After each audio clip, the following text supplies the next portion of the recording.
Good morning mga kaaraw. Time po para maglinis sa ating solar panel sa taas po ng bubong.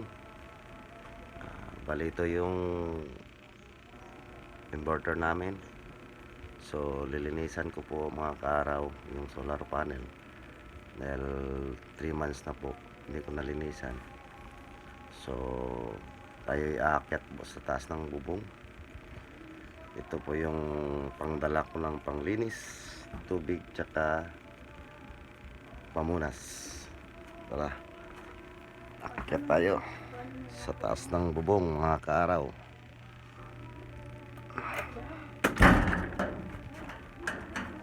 Yan po, akyat ako.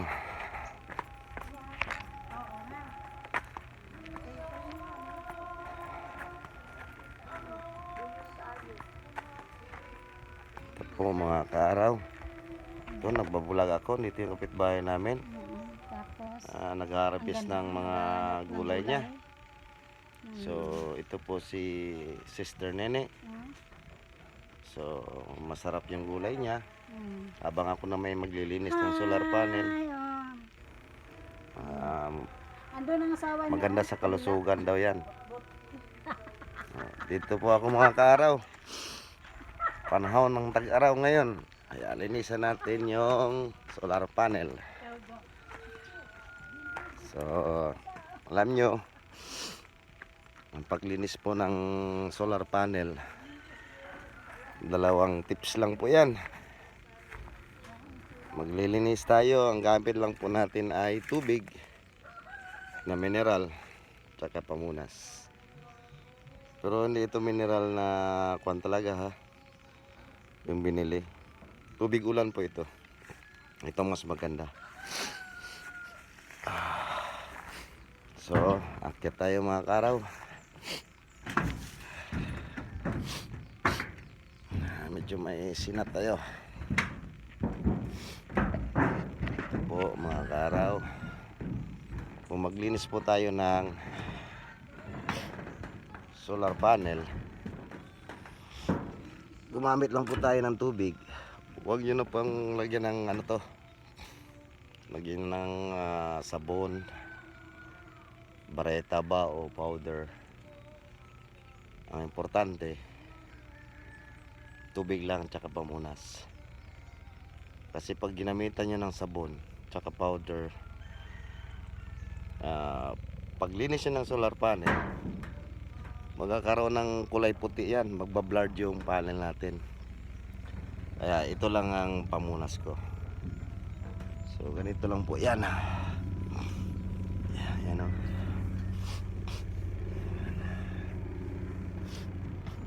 Punasan lang po natin, banayad. Yan.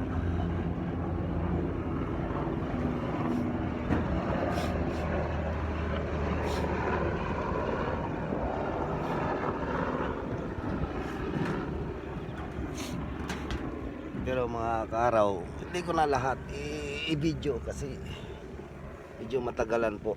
Ganito lang po ang paglinis.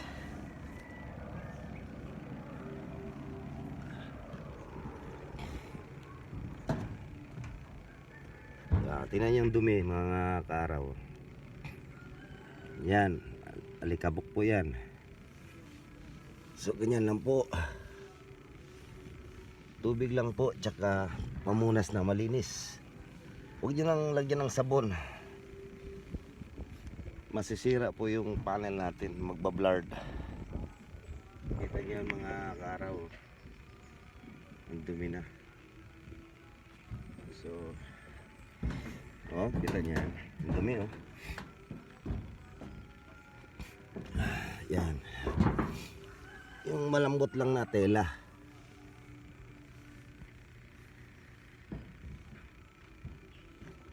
So mga kaaraw,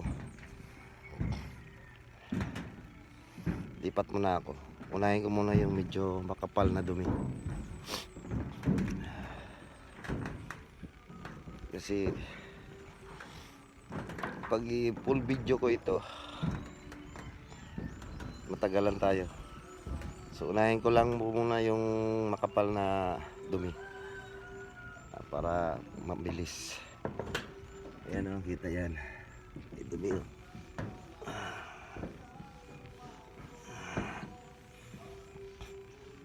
Pero mga kaaraw, ganito lang po ang paglinis. Gamitan nyo lang ng tubig na malinis. Kahit yung sa tubig sa gripo, okay na po yun. Basta tubig lang, huwag nyo nang lagyan ng sabon. Tapos maganda rin yung tubig ng ulan. Yan mga kaaraw, ayan na po ang panel namin sa taas ng bubong. So bali 2 buwan na yata o mahigit. So yan ganyan lang po ang paglinis. Tip ko lang po yan para sa mga may mga solar panel. Mas maganda nga buhusan nyo ng tubig yung panel para maging malinis. Yan mga kaaraw, linisan ko pa yan lahat. Yung 6 na panel na yan. Pero hindi ko na i-video lahat mga kaaraw. So maraming salamat po para sa may mga solar panel. Ganyan lang po ang paglinis. Maraming salamat po. See you in the next video. And then subscribe lang kayo sa aking vlog. Click lang yung notification bell. Nandun po yun sa YouTube.